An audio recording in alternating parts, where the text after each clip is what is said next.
I feel like one of my favorite things to put together is a good road trip. Whether that's a few hours across the state, a few days across the country, or maybe all the way up to Alaska, there's nothing like being on a road trip. Today's guest has a large goal to catch a fish in every state in the lower 48, and today you'll find out how he plans on doing it in his four-wheel camper this year. By the end of this episode, you will have a few great travel trips and inspiration for your next big journey and fishing trip this year. This is the Wet Fly Swing podcast, where I show you the best places to travel to for fly fishing, how to find the best resources and tools to prepare for that trip, and what you can do to get back to the fish species we all love. Hey, this is Dave, host of the Wet Fly Swing podcast. I've been fly fishing since I was a little kid, grew up around a little fly shop, and now have created one of the most inspirational podcasts out there. Ryan Burch, high school teacher by day, Tales of 48 traveler by night and in off-season, is going to describe why he created his ambition plan and why Orvis, four-wheel campers, and other big brands are supporting his mission this year. You will hear about his first camper, his first camping trip with the camper, his family, how this thing kept breaking down. I love this drive behind camper story. And we find out why he got into the pop-up camper and why he's loving the four-wheel camper. We're going to get a little bit nerdy on that. And also which species he's going to be excited about. He's going to be connecting a bunch of East Coast states and species this year. So we're going to find out about that and this documentary film, how you can be a part of it. Plus, you'll get his 4 big travel tips this year. And you don't want to miss that. Let's find out how he does it. Here he is, Ryan Burch from talesofthe48.com. How you doing, Ryan? I'm good, Dave. Thanks for having me on. I really appreciate it. Yeah. This is going to be a good episode. I'm fired up because you got a couple of things I'm interested in. First of all, you're traveling around the country. The Tales of 48. You're making your way around the lower 48 and trying to fish, I think, and probably do some other stuff in every state. You're doing this in a four-wheel camper, which is one of my other loves. I've got a four-wheel camper as well. Ours is a little different than yours, but I'm really interested to kind of pick your brain about the camper and, all the details there. But maybe before we get into it, we like to take it back to fly fishing, kind of the starting point. Have you been doing this a while? How'd you get started? Yeah, I have. I'm not sure, but I have a feeling that most of your listeners kind of were introduced to fishing through fly fishing. And I'm a little bit of an outlier in that regard, where I grew up with conventional gear, spent a ton of time as a teenager out in my kayak around New England. And it wasn't until right after college, I moved out to Colorado, and the guy that I moved out there to work for kind of took the spinning rod out of my hand and handed me the fly rod. And he's like, "Hey, we don't do that here. Right. You're gonna use this instead." And it was really like, I kind of define it as like the second chapter of my love of fishing, and really just like reinvigorated my love of the sport. And after that time in Colorado, I moved back to the East Coast, and I'm sure a lot of people who make that move, who love to fly fish, have that similar kind of disappointment of, it's a different trout population here. So the past 10 years or so, I've been kind of combining those interests of warm water species, saltwater species that I grew up with, but now, bringing the fly rod to those fisheries. And it's incredible. It's wild what you can do with a fly rod and how kind of versatile it can be depending where you are. Right. And where are you again exactly now? I'm born and raised in southern Vermont, and I've been back here for about the past 10 years or so. And then in the summers, I'm a high school teacher. That's my day job. So in the summers, I'm kind of all over the place. Yeah, got 3 months off or so to dedicate to travel and fishing. Oh, this is good. Yeah. And we have been, well, to answer your original point, I think we've had people from all different, right? Whether that's starting from, couldn't walk, starting fly fishing, to people that just got started, this year, right? And everything in between. So it's kind of cool. I think that's what's great about fishing is that, I myself, in fact, I just did an episode with an old friend, Jim Teeney, and he just texted me a photo of me as a little, like probably a 6-year-old holding a crappie, with the spin rod, right? So like a lot of us, definitely got that start, but it's cool. So now you brought into the Tales of the 48. Now talk about that. Where does this idea, because this sounds kind of ambitious, you've got travel into every state and catching, fish. Maybe talk about what this is and how it came to be. Yeah. So I think in general, I'm kind of an all or nothing person. So as I kind of got back into fly fishing on the East Coast, I had just fallen in love with exploring, new saltwater fisheries and freshwater fisheries. And I was kind of like kept this list of like, checked off Maine, fish New Hampshire, fish Vermont. And this list kind of kept growing. And at some point, it was actually right at the beginning of COVID, oddly enough, kind of a strange time to decide to make a road trip documentary. But this idea just came to me of like, I'm going to try to catch a fish in all of the lower 48 states and just see where it brings me. And I kind of like pitched this idea to some friends, and it very quickly became clear that it was an idea and an adventure that was kind of worth documenting and sharing. So it's been a couple years now pursuing that, and getting the rig all dialed, and we plan to really hit the road kind of full time starting this summer. Okay, so up to this point, how many states? It sounds like you're kind of new into the states. How many do you have checked off, or have you started the journey yet? Yeah, so I've definitely, I would say I've fished probably 15 to 20 over the past couple of years in terms of the actual filming and the official road trip. Yeah, that is kind of we're yet to embark. So we'll hit the road starting in June. Okay, and when you hit the road, are you starting back from scratch from 48, or are you counting those 15? I think we're going to start from scratch. It doesn't take much to convince me to revisit some of the places we've already been. Right. Which are mostly the northeast, or have you been around the country a bit? Yeah. And in the past couple of years, mostly the Northeast. I spent some time in Missouri and California, and then back out in the Rockies. But yeah, most of my time in the summers recently has been in New England. Okay. And the other cool thing about this is that you're doing it in a four-wheel camper, and we've been talking a little bit about it. I just got a Project M, which I was really excited about because it's just open, right? It's the camper. It's got the pop top, so it's got the full king-size bed on top. And I think we both have Tundras, so we got both full size. But what you have is the actual, maybe you could talk about that because you have like the full camper, right, with everything inside?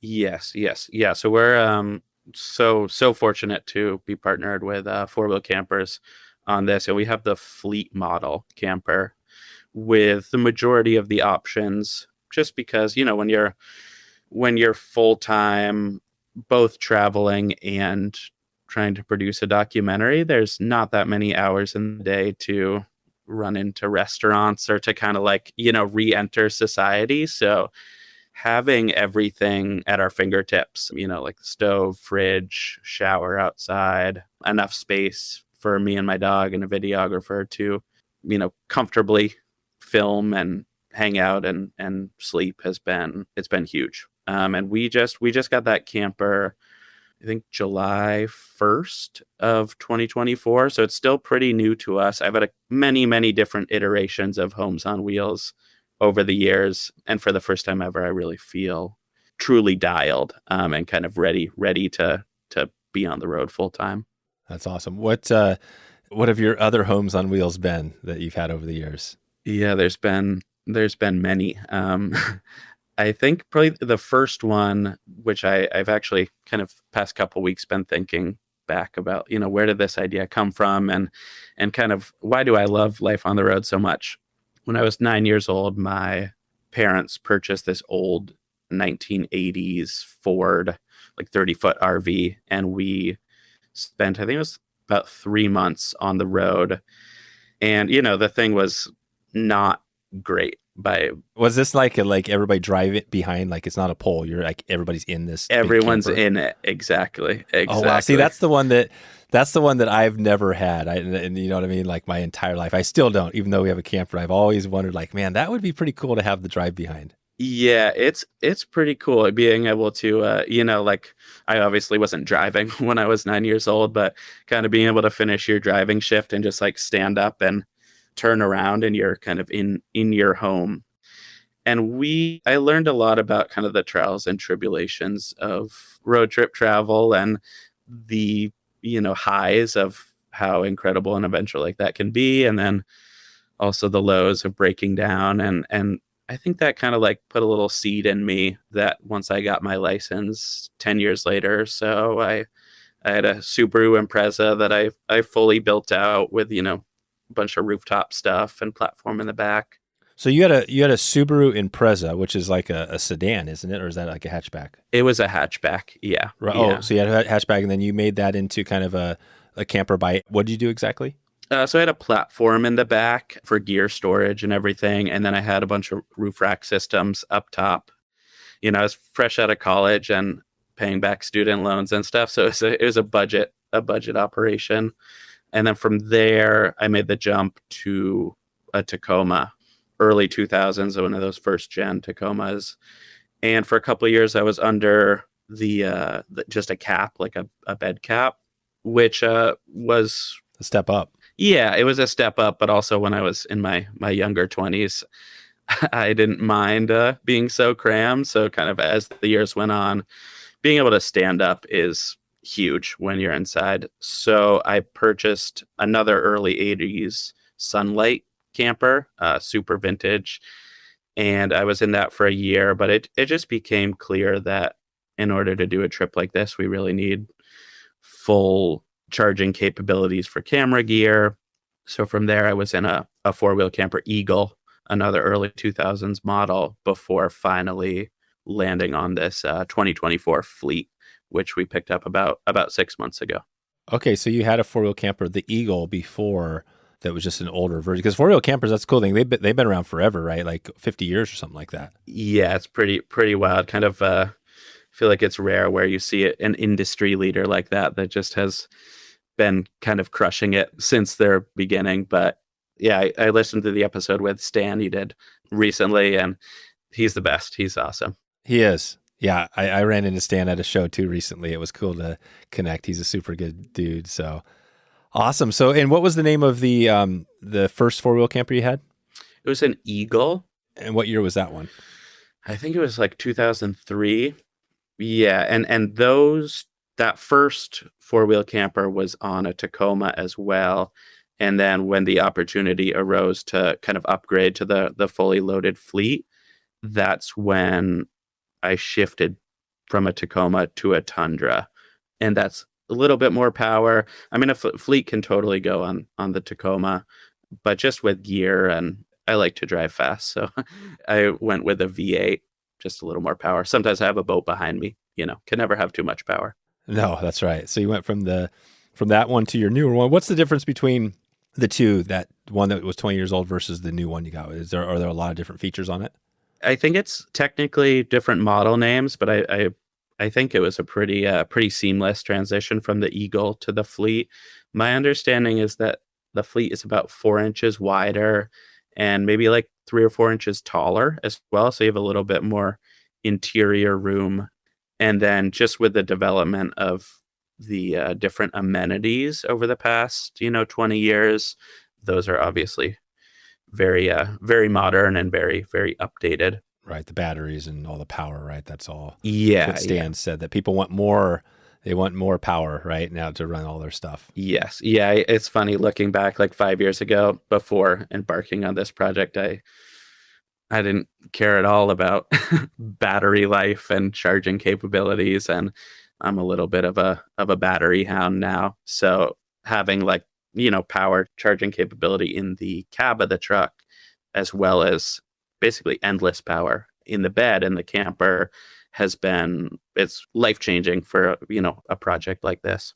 Yeah, definitely. Yeah, which is what you're doing, with the idea being is that you guys are going to be on the road all summer, traveling state by state. Do you have that all planned out? Is this something where you got it all planned out, or you're more thinking like, you know what, this is roughly where we're going to go and we'll see what happens? Yeah, I think it's a little bit of both. We definitely have some states and some stops selected already, but that's actually kind of part of the reason I was really pumped to hop on here and talk with you, is to just kind of like put the word out that we'll be traveling the eastern half of the country this year. And if there's anyone out there that would love to show us their home waters and just kind of make that type of introduction, we're all for it. We're aiming for as much variety as possible in terms of species and the type of people that we're meeting along the way. So yeah, I'd love to hear from folks.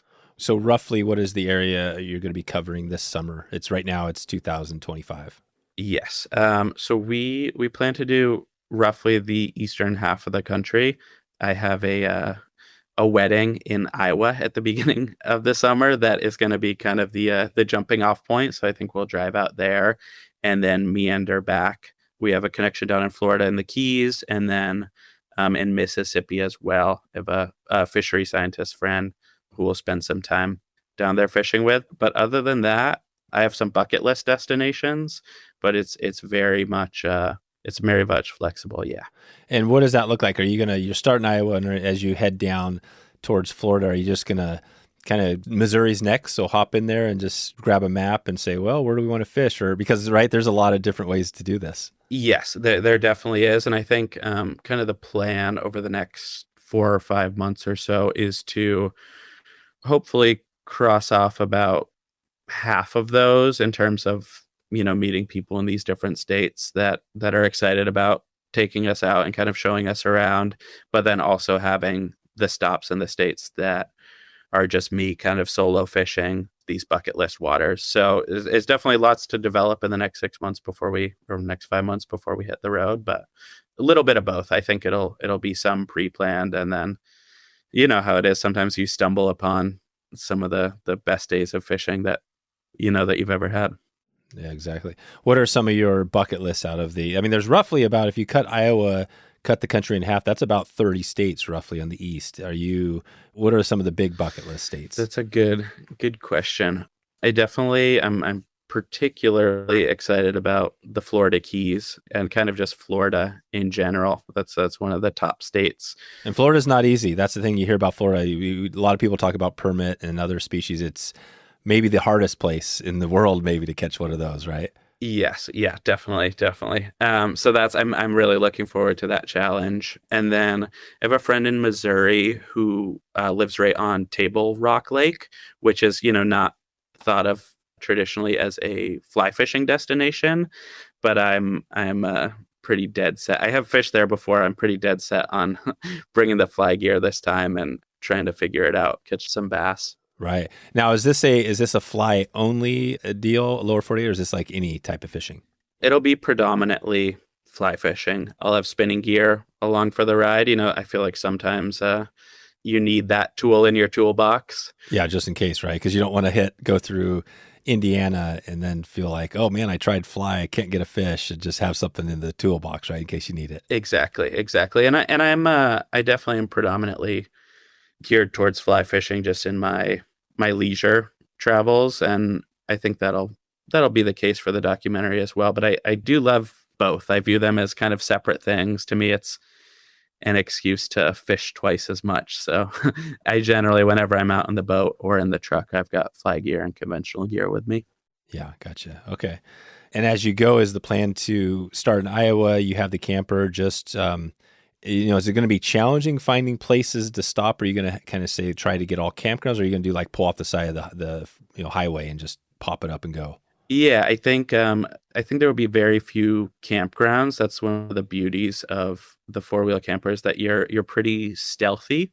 I'm a big fan of a Walmart parking lot in a pinch, and as you know, it's just so quick to set up camp. You can pull off the highway and be laying in bed 2 minutes later, with everything popped up and ready to go.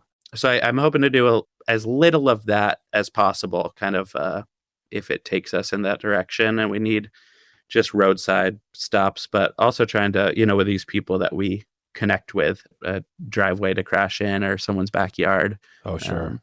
Yeah, whatever it takes. Yeah. That is kind of the cool thing. When we did a little road trip out to Wisconsin from Oregon, and we did. It was like 4 days out, back, and we definitely a couple nights popped over just on the side of the highway, and it was so nice just to literally pull. I mean, you could hear the freeway, right? I mean, we were in the middle of Montana somewhere, but it popped it up, and it took, like you said, a couple minutes. We were sleeping, had the kids up there, in the morning, nothing's out, literally popped it down, and we were eating breakfast at a local diner. You know what I mean? And I just remember the days when we didn't have it, or when we still have a pull behind, right? We still have one of those pull behinds, but the pull behinds, it's like a 20-footer. It's just a nightmare pulling that thing around, right? It's just, and that's why the four-wheel camper is so cool, because it's compact, it pops down, so it's not like you got this giant, whatever you call the ones with the full-size camper on the back, which is like swaying back and forth, right? Yeah. And I couldn't imagine, I've never driven one of those, but I'm just guessing down the highway that couldn't be that fun, right? With the wind pushing against it. Yeah, I've owned the hard sided. Oh, you have. So you had one of those big ones. Yeah, I mean it wasn't huge. It could fit into a Tacoma still, but it was really, those things are tall because they're not popping up and down. And I just, between the gas mileage getting chopped in half and then, yeah, getting blown between lanes whenever it was windy. In 2022, I drove out to California in a friend's four-wheel camper. Oh, wow. And that was my initial So introduction. you drove across the country in a four-wheel camper. I did. Yeah, it was not my Eagle model, but my friend's. And that was really a wake-up call of like, oh, you can get very similar gas mileage to what you normally would. You can go 75 miles an hour and you don't even notice this camper's back there. And so since then I just like, there's so many benefits to the pop down style that it's a no-brainer for me. So I was kind of converted on that trip when we drove out to California. Yeah, yeah, me too. I can't remember where it first came to us. I think I was seeing him out there, and then yeah, it's just cool because again, it just puts. I'm always the one that I like convenience. I love the camping. I guess dirt bagging it, right? That's old Yvon Chouinard. I think he said that when we had him on the podcast. Yeah, We were talking about the dirt baggers, right? There's something about that, but there's also something about as you get older, I don't like sleeping on the ground as much as I used to, and I like having the, we still need to work. We're going to get a new pad, but having the pad with the memory foam up top it's pretty hard to beat, right? When you're and you're elevated, there's some benefits to being up higher too. Do you find that that's kind of a nice thing, sleeping up high versus say on the ground? I do. Yeah, I'm only 31, but I definitely agree with you of like that shift once your 20s are up of like, man, I don't really want to be on the ground anymore. So I love being up off the ground. And it's funny, actually, every single time I hop up into the bed area, I get this like feeling of nostalgia of that trip that I took when I was 9 in the big 30-foot long RV, because I would sleep in that same like over the cab area up there. And it's just I don't know, it's a special invention, that kind of It like is, isn't it? bunk bed style. God, It's yeah. I love it. Sometimes I'll just, even if I'm at home, I'll just go sleep out there, load the dog up and crash in the camper. Totally. No, I hear you, man. That's pretty cool. Did you guys have some memorable breakdowns on back with the old one? We definitely did. I was actually just looking through the old photo album, and it feels like 1 out of 10 of those photos is my dad or my older sister, like half under the RV fixing the muffler. And probably one of the most memorable ones is, as you were saying about your tow bind, it's just difficult to maneuver, but we backed into the Hoover Dam. Really? Yeah, as much as that sounds like it's out of a comedy movie, we smashed you hit the Hoover Dam. We did. Luckily, we didn't, no leaks formed or anything like that. But yeah, the camper or the RV showed signs of it for sure. That's one that sticks out in my memory. Yeah, definitely. Yeah. Well, that's another kind of a cool thing about it is that I always felt those drive behinds are, you got an engine in there, it's like, that's a whole thing that could have all sorts of problems with versus say, with the four-wheel camper, it's literally like a canopy put on the back of your thing. As long as you got a solid truck, you're probably pretty good, right? Exactly. Yeah. And being in Vermont, we get tons of snow and mud season is always a nightmare. So 4x4 capability it's kind of non-negotiable. So yeah, it really like checks all the boxes for just like the versatility that I need. The other thing that I definitely need to mention, I'm just pretty rough on stuff. I use things thoroughly, and I feel like I can really I don't have to be super, super cautious with this camper. They're really built to last. And I've done that too. I love and we're not going to cross past this summer, but we're heading up to Alaska. We're driving up there now. So we're going to do a similar amount all the way up to past Anchorage. That's awesome. In the camper. So we're going to be camping along the way and doing our thing. But yeah, man, I've done this. I just happened the other day. I backed into a parking lot and it's, it sticks up a little bit. And I just rammed a tree. or it's a big branch, a big heavy branch. That's something you got to be careful of because you don't always hear them or see it. Yes. And I've done that a number of times. Been like, oh my God, what did I break? And I get out there and I've got the branch just totally smashed. And I look at the camper. I'm like, damn, nothing. There's like some scratches, but nothing big. And the other question I was going to ask you about was, have you ever done this? I asked Stan about this. Well, I don't think I told Stan I did it, but you forget to latch your latches. Mm-hmm. Have you done that yet? I have. Not on this newest one, but on the last 4-wheel camper I owned, the Eagle. Man, it's a terrible, terrible feeling. You're just driving down the road. You feel confident in what you're doing, and then you look over and some dude next to you is like, man, stop, waving their arms. And yeah. So yeah, I actually I remember from your interview with him, he was saying you sometimes run into trouble where half of them are latched and the other half are not. That is exactly what I did. So it bent a little bit? It didn't bend it. I think I caught it soon enough. But yeah, I for me, it was a lesson I learned once, and me too. Well, it was such a bad feeling because as soon as nobody flagged me down, but I just realized it. And we drove for probably 20 minutes going 55 to 65, somewhere in there. Yeah. And I just got out and I was like, oh my God, I just paid money for this thing and it's going to be destroyed. Mm-hmm. You know what I mean? I was just like that. And as soon as I got out there, I didn't even want to say anything to my family. I was like, nothing. I'm just checking this out. Yeah. And I just got out there. I looked around. I was like, God, wow, it looks fine. And sure enough, talked to Stan. He verified like those things can go, you don't want to do it, but of course they can handle up to highway speeds with them popped up. Yeah, it's an impressive feat of engineering, to say the least. That is, because what it is, it looks like a canvas, right? It looks like it's just a canvas pop up, and you'd imagine if you're doing that on the highway, just rip the whole top off. Totally, yeah. You just go back there and there's no roof anymore. Yeah, and stuff's flagged, right, waving in the flag, but it's something, right? It's just the engineering. So that's the 4-wheel camper. I mean, I think that obviously we both love this thing. I would love to hear, again, getting back to species wise, because this is going to be a big thing for you. You've got bass and trout and you name, right, pike. Are you thinking also not only fishing, but like I've got these lists of species. I'm going to try to catch as many. I'm not sure if you ever heard of Jeff Currier, but he's from up in Wisconsin now, and he's caught like 400 species around the world on the fly. Oh man, that's so cool. Are you trying to start thinking there like, hey, I'm going to get my species count going too? That's definitely, I don't think it will be built into the project, in terms of like that being a part of it, but in terms of my personal bucket list, 100%. I would so much rather catch a 4-inch fish that's a new species than, another really good sized trout or bass or striper. And yeah, I think with a project like this, there's definitely viewers out there that could watch someone catch 48 trout in every state. But I think for the people that are a little bit less fishy, that variety is what's gonna really draw them in. I really want to try this. This is kind of silly. I really want to try noodling for catfish. Oh no, yeah, with your hand, you stick your hand in a hole, right? Yeah. So just I want as much variety in terms of species and technique as possible. Wow. So noodling seems to me a little bit scary. Can you get hurt noodling at all? Could there be maybe it's not a catfish and something else that might do more damage?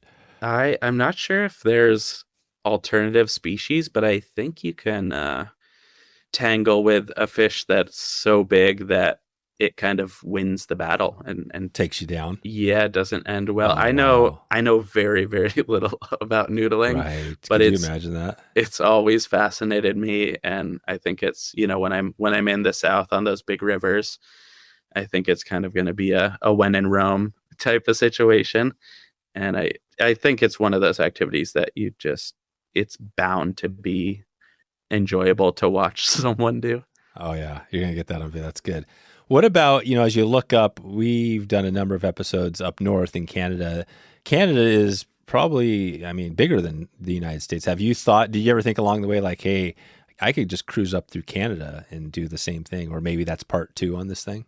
I think there's a part 2. The concept is out there, to do Alaska and Hawaii.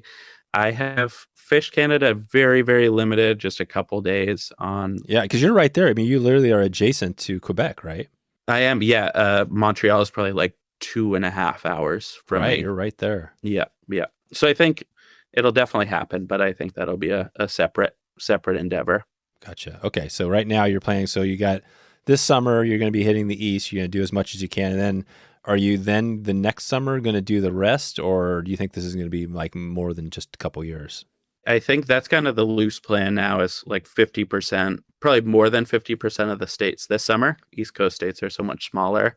And then whatever is remaining in summer 2026. There's also potential like a sabbatical program at the school that I work at. So maybe take the big leap and take a full year off of work and really Oh, that's how sabbatical works? You take a full, what does that mean exactly? You take a full and then you go somewhere and experience something else?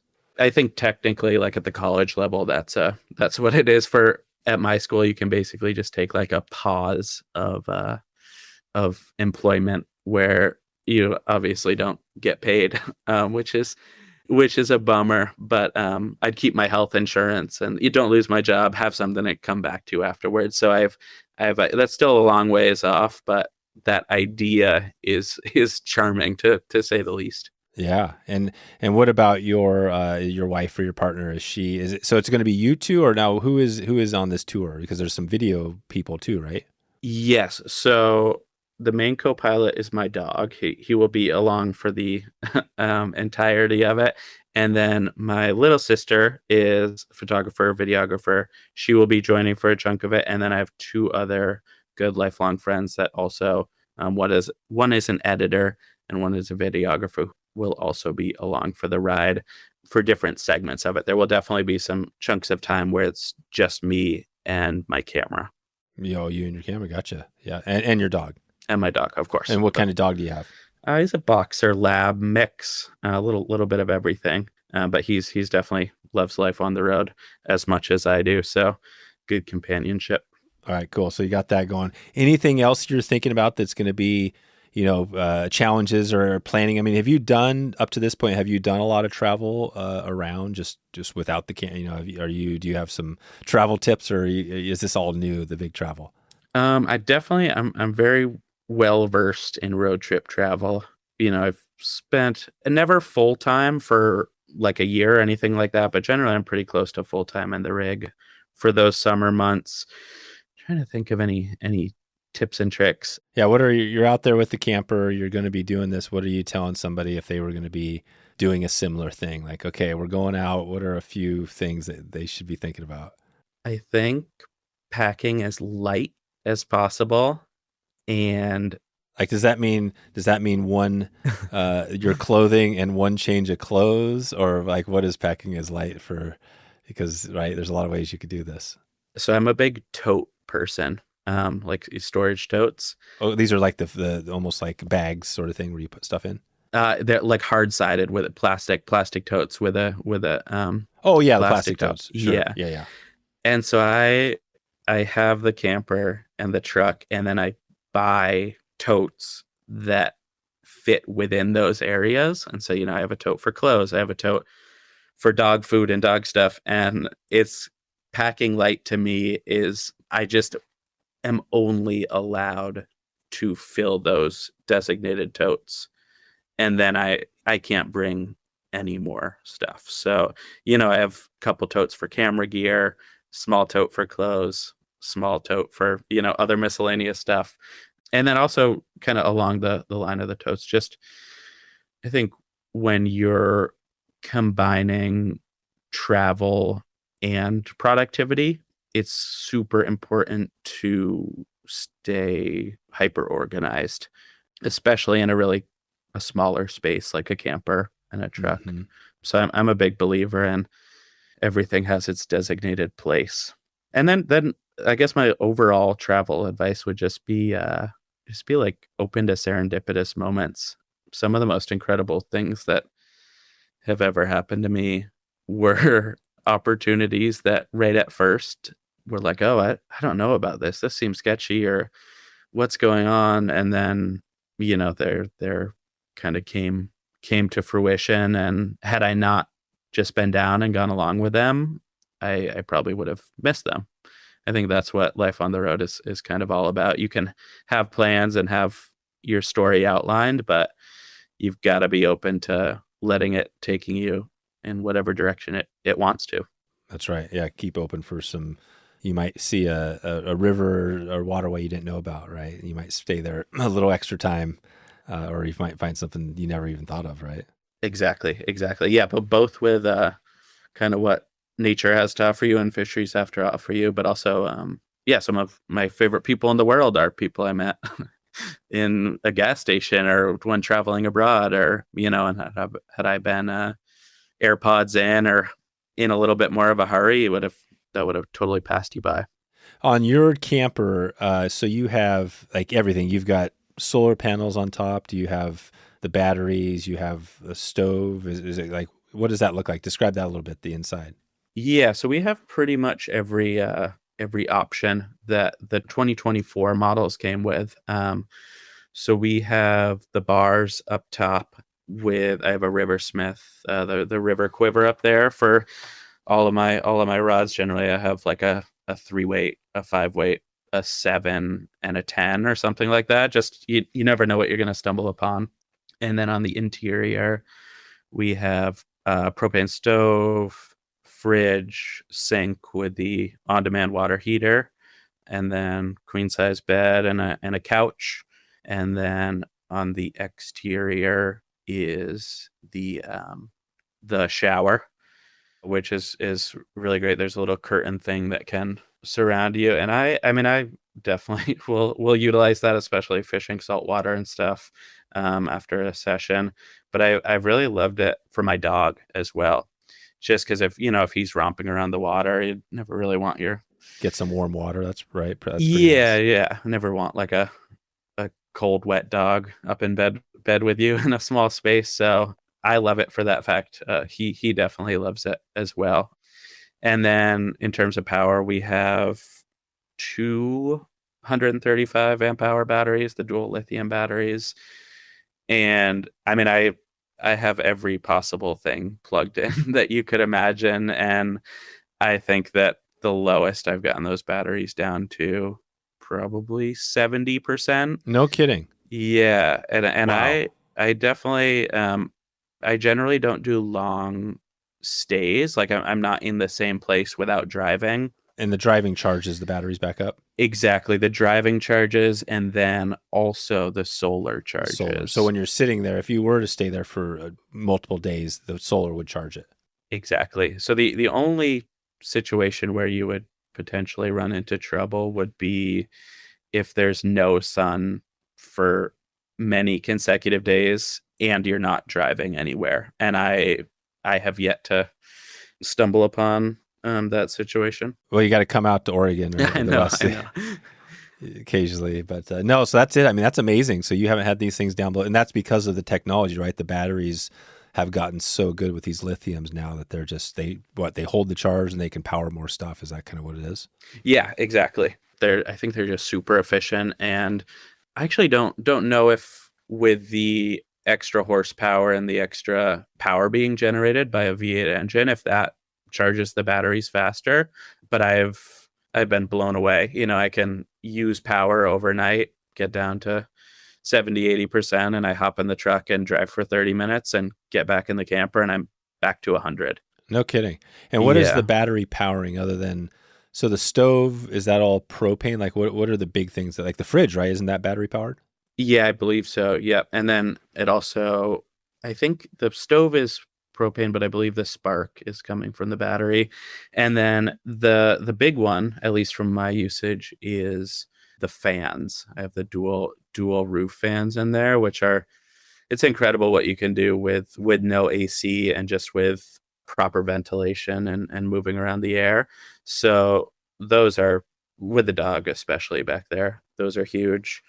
And then, there's USB and plug, 12-volt plugs that we use for it's pretty common that we have like two computers being charged back there and as many camera batteries as we possibly can. And yeah, for what we need, it's the power system is pretty perfect. We do also have Dakota Lithium kind of portable 135 amp hour charger, which that is really great if we are going to be out on the boat for like a 12-hour day.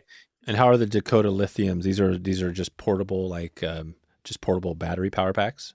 Yeah, exactly. So it's like we have two batteries in the camper, and then one external battery that it's the same exact battery, 135 amp hour, that travels with us if we're ever out of the camper for an extended stay. Okay, and this is just like a normal, like a deep cycle battery, like looks like a car battery.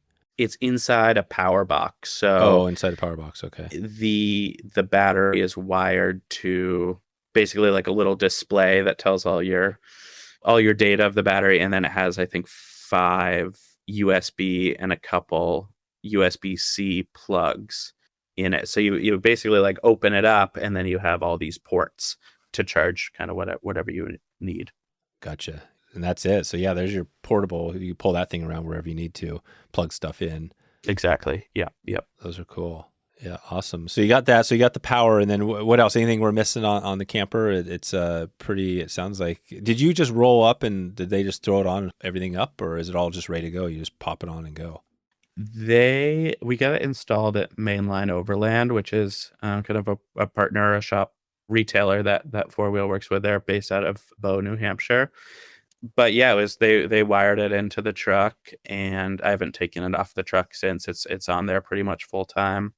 The other amenity in there is the heater that's propane, and that's been a dream. Generally, I am kind of limited in Vermont with how long I can be car camping. So this was the first winter that it really, really extended my season. It was 70 degrees in there when it was 15 degrees outside, and that makes all the difference in terms of like energy level and excitement level about putting the wet waders back on the next day. So that's been that's been it.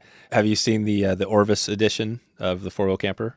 I have. Yeah, it's pretty cool. I've never been in one in person, but it seems pretty dreamy for someone that loves to fish. And it just whenever you have a product that's great to begin with, and then you have someone that comes from kind of a different realm and tweaks things and makes it more fly fishing oriented, I think you're just destined for success. I'd love to see one of those in person someday.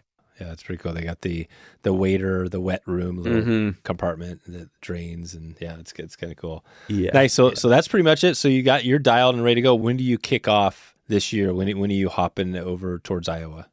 It will be the last week of May.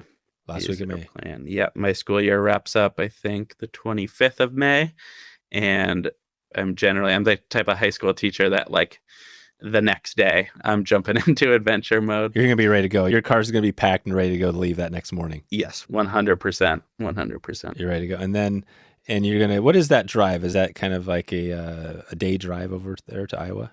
It's a full day. Full day. Probably pushing 20 hours. Yeah, 18, 20 hours, something like that. I love time on the road. I kind of love the grueling drive. So what do you do on the road? When you're on the road, are you listening? This is a common question we ask, but are you listening to podcasts or music or both? I'm a big music guy.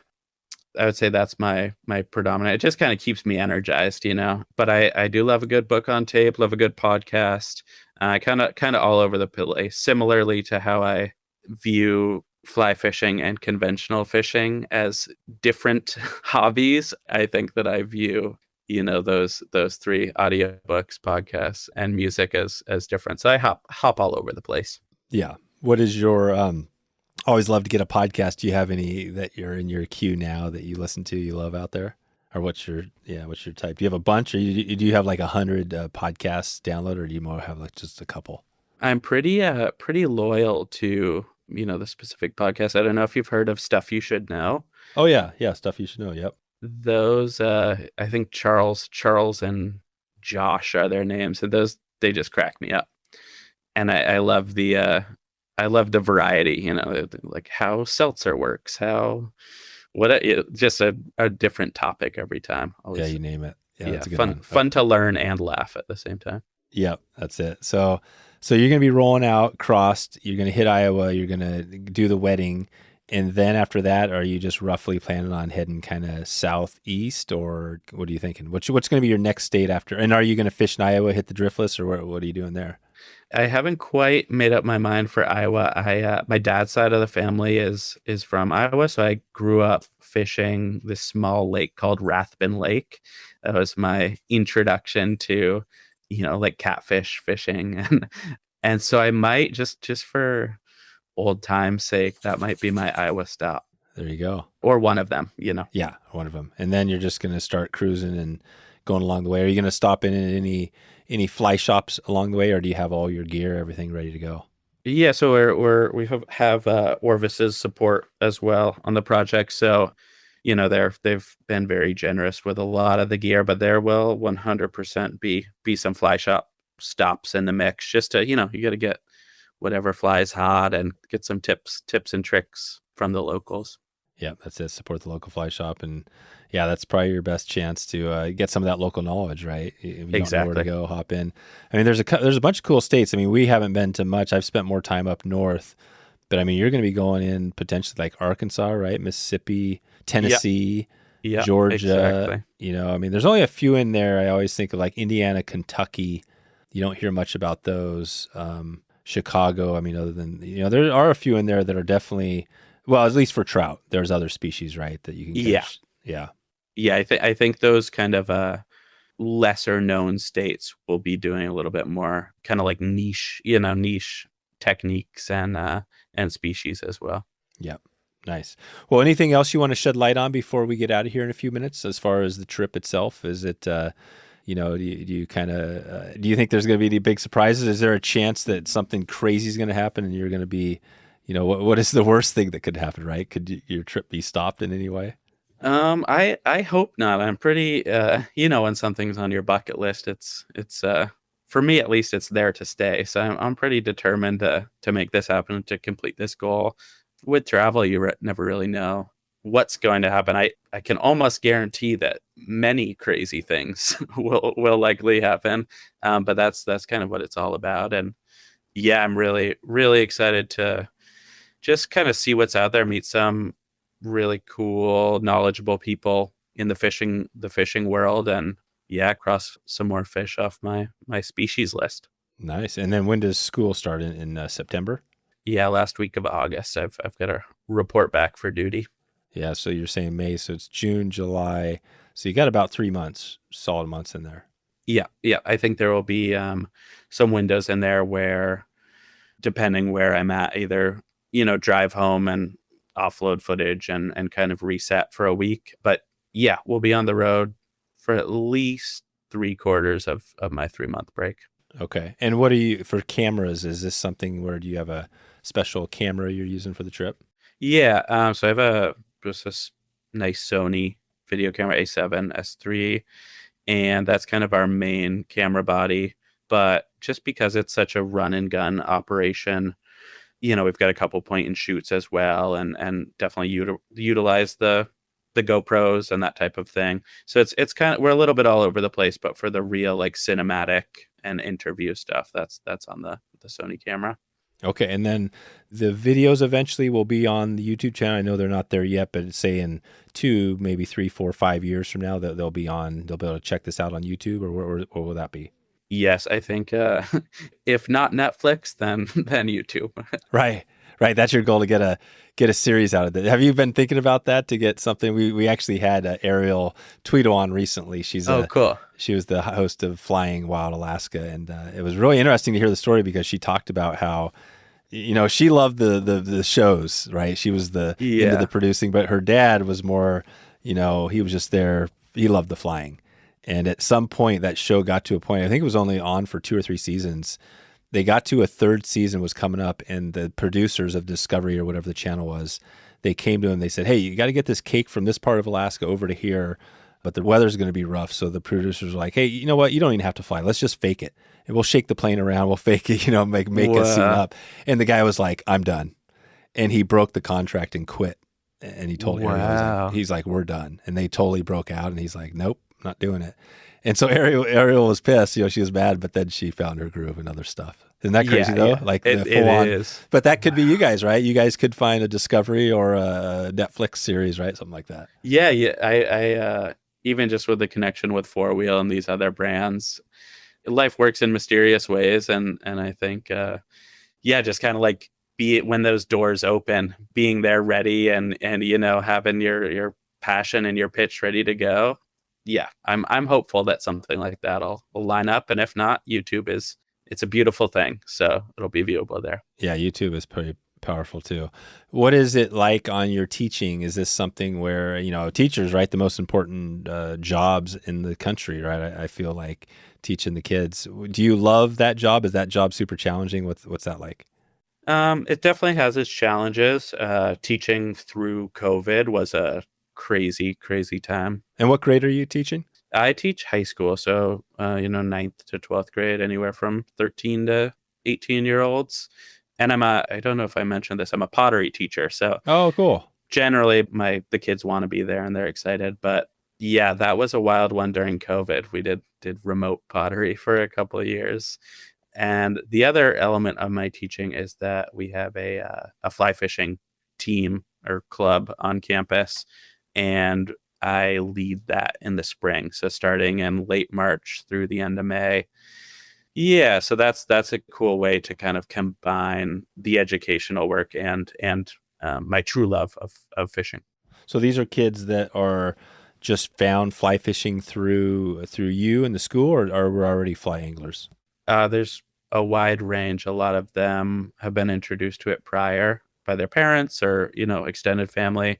Others they're just looking at the list of sports in the spring and they're like, I want to try something new. And so it's really fun to spend time on the water with such kind of like a quirky, wide range of people that are in some capacity interested in fishing. We have students from all across the world that have never fished a day in their life. We have students that have been fly fishing for 10 of the 15 years that they've been alive.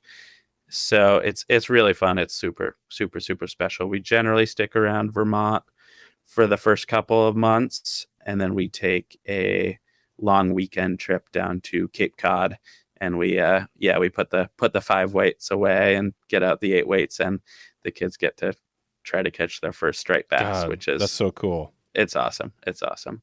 Yeah, a lot of them have never been to the ocean before, and then they're waist deep trying to get striper, catch striped bass. So it's really cool. I wonder how many in the country. There's the youth Team USA, but I wonder if this high school thing is common. Do you know anything about that? Are there other high school teams around? I don't. I've definitely heard of a couple other schools in Vermont that have programs. And I was introduced to fly fishing after college, but I do think all the time, I'm like, man, I wonder where I'd be had I picked up a fly rod when I was like 10 or 11, because you engage with the natural world in such a direct way. I've never met someone that spent time on the river and caught trout and not been fascinated by what they were experiencing.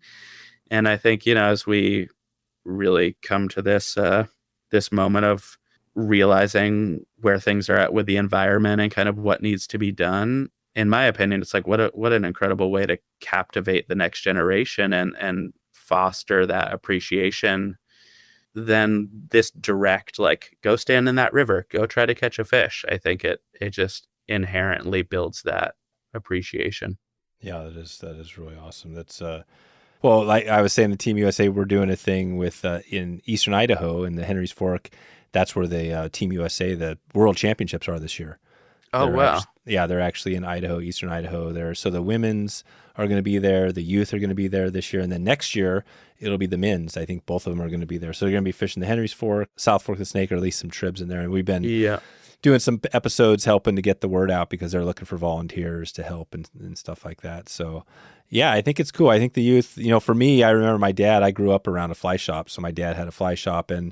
But I remember in high school, I was the kid, there were a bunch of fly teachers, right? Fly fishing teachers. They always used to hit me up for flies and stuff back in the day because they knew my dad was, we had the shop. So Yeah, a little bit different. But again, I think it's a lifelong thing. No matter if you get in now, plant the seed with these kids, you never know, right? Just that one kid, even if he's not totally into it, your influence might make him an angler in, 10 years from now.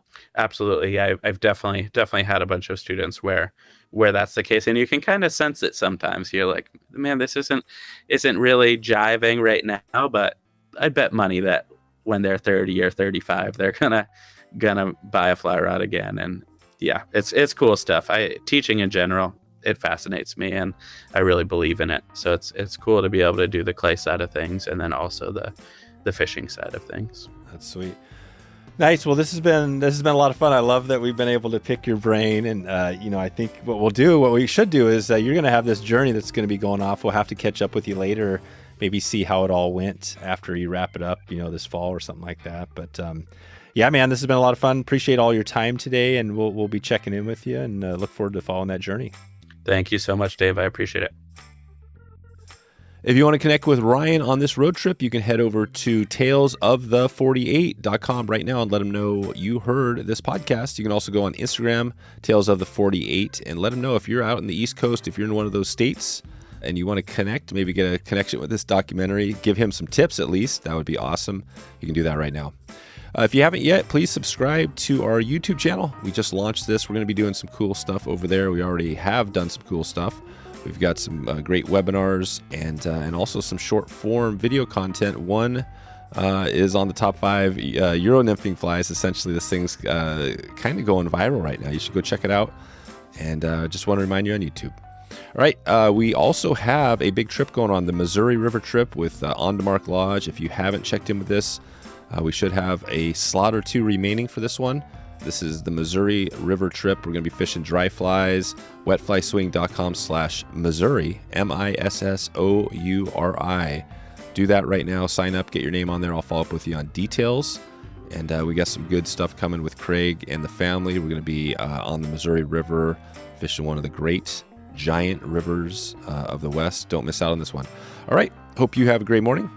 Hope you have a great afternoon or an amazing evening, and we look forward to seeing you on that next video or seeing you here on the podcast. Talk to you then. Thanks for listening to the Wet Fly Swing Fly Fishing Show. For notes and links from this episode, visit wetflyswing.com.